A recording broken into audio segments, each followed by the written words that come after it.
Uy, thank you ah.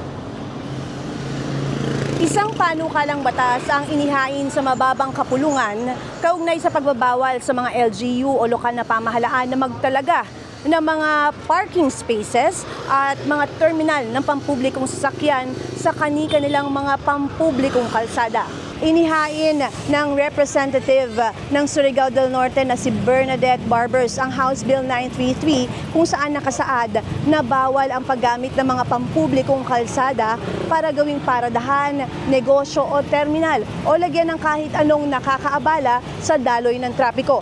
Maliban na lamang kung merong permit galing sa tamang otoridad. Nakasaad din dito na maaari lamang magbigay ng permit kung ang kalsada ay gagamitin sa pansamantalang aktibidad lamang.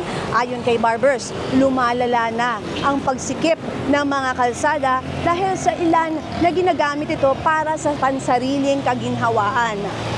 Giit ni Barbers, kung ang mga kalsada ay mawawalan na nga ng sagabal, makakatulong ito sa daloy ng trapiko na nagiging sanhi rin ng pagbagsak ng ekonomiya dahil taon-taon bilyong-bilyong piso ang nawawala. Sanhi na nga ng mabagal at pagsikip ng trapiko.